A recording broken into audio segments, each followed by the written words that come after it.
सगळ्यांचं माझ्या यूट्यूब चॅनलमध्ये मनापासून स्वागत आणि सगळ्यांना आजचा दिवस खूप छान आनंदाचा जावो।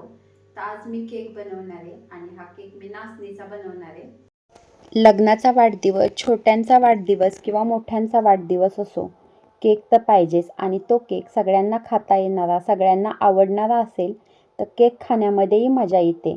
तर आज मी बनवणार आहे नाचणीचा केक। नाचणीमध्ये भरपूर प्रमाणात कॅल्शियम असतं, लोह असतं, फायबर असतं आणि तशी नाचणी आपल्या आहारात थोडी कमीच असते।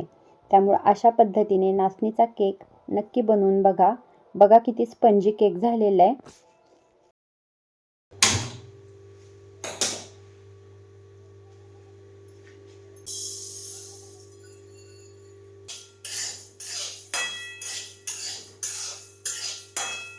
ही नाचणी ना मी थोडीशी गरम करून घेतलेली आहे आणि आता मिक्सरच्या भांड्यामधून नाचणी बारीक करून घेते।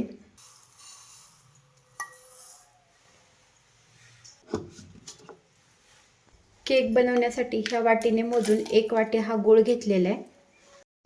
त्यानंतर हे घेतलेले 1 वाटीभर दूध आणि गूळ आणि दूध छान असं एकजीव होईपर्यंत मी हे असं ढवळून घेणार आहे। मी गूळ आहे ना कापूनच घेतलेला आहे। गूळ आणि दूध एकजीव व्हायला 5 मिनिटं लागले आणि गूळ पूर्णपणे वितळलेला आहे। आता मी घेतलेले हे अर्धी वाटी दही, आता हे दही टाकून घेते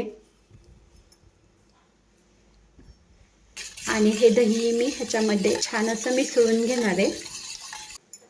त्यानंतर हे घेतलेले तूप, अर्धी वाटी तूप घेतलेले, तुपाऐवजी रिफाइंड तेलही वापरलं तरी चालते। हे तूपही असं छान असं मिक्स करून घेतलेले। हे घेतलेले 1 वाटीभर नाचणीचं पीठ आणि हे नाचणीचं पीठ आहे ना मी असं चाळून घेणार आहे। नाचणी मी मिक्सरमधून बारीक केलेली आहे, त्याच्यामुळे त्याच्यामध्ये थोडंसं तरी जाडसर राहू शकतं, म्हणून ही अशी ही चाळणी, पुरणाची चाळण आहे, तर त्यानेच मी हे चाळून घेणार आहे। असं जास्त काय नाही राहिलेलं, थोडंसं राहिलंय जाडसर, कारण थोडीशी नाचणी गरमही केली होती त्यामुळे थोडंसं जाडसर राहिलेले। त्यानंतर 1 वाटीभर हे गव्हाचं पीठही घेतलेले।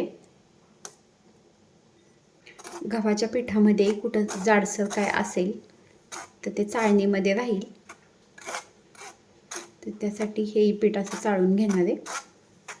दोन्ही पिठं मी चाळून घेतलेली आहेत आणि गव्हाच्या पिठातही जास्त काय नाही, थोडंसं असं जाडसर निघालेले। तर आता ना हे छान असं एकजीव करून घेते।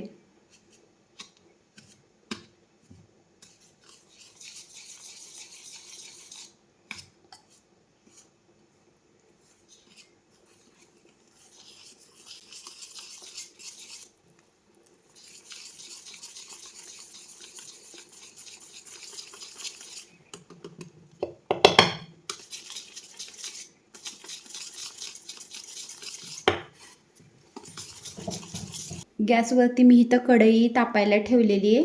इथं ही आहे ना कुकरच्या मधली जाळी ठेवलेली आहे। केकचं जे मिश्रण तयार झालेलं आहे त्याच्यामध्ये मी आता ना ही 1 चमचाभर कॉफी टाकलेली आहे। कॉफीमुळं छान असा कलर येतो। कॉफीऐवजी कोको पावडर असेल तर ती टाकली तरी चालते। हे मिश्रण मला थोडंसं घट्ट वाटते, त्याच्यामुळे मी ना थोडंसं दूध घालणार आहे ह्याच्यामध्ये।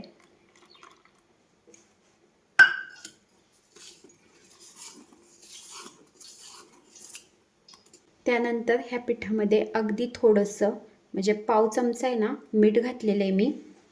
मिठामुळे चव छान येते।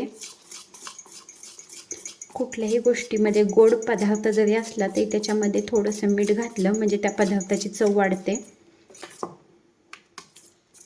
आणि हे बॅटरही हे बघा असं तयार झालेलं आहे।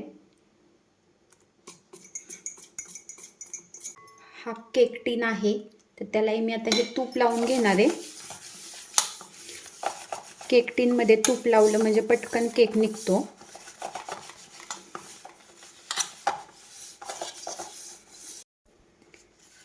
आणि त्यानंतर हे नाचणीचे पीठ आहे तेही लावलं म्हणजे केक पटकन निघतो, म्हणून हे नाचणीचे पीठही असं टाकून घेतलेले। केक नाचणीचा आहे, त्याच्यामुळे हे नाचणीचं पीठ घातलेलं आहे. हे नाचणीचं पीठही सगळीकडे पसरून घेतलेलं आहे आणि हा केक टीनही तयार झालेला आहे.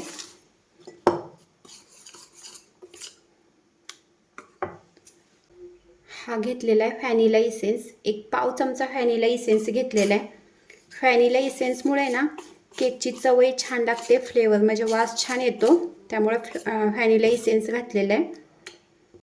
ही 1 चमचा घातलेली बेकिंग पावडर आणि हा पाव चमचा घातलेला आहे बेकिंग सोडा.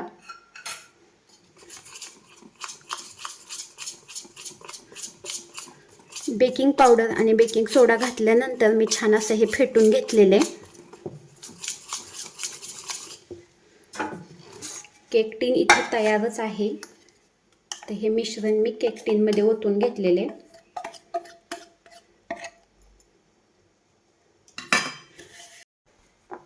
थोडंसं हे असं टॅप टॅप करून घेतलेले आणि हे थोडेसे बदामाचे तुकडे आहेत, तर मी हे वरतून घातलेले. बदामाऐवजी इतर कुठलेही ड्रायफ्रूट असतील तर ते टाकले तरी चालत आहेत.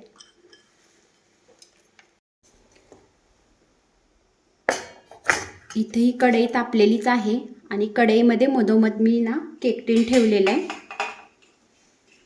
आणि वरतून हे असं ताट झाकून घेतलेले. एक 35 मिनिटं आहे ना हा केक मी बेक करून घेणार आहे.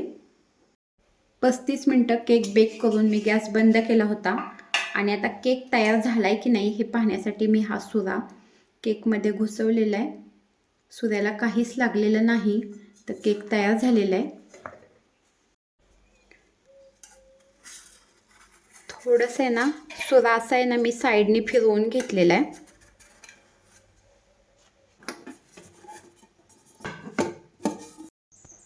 असा छान असा केक तयार झालेला आहे. एकदम स्पंजी झालेला आहे केक तयार.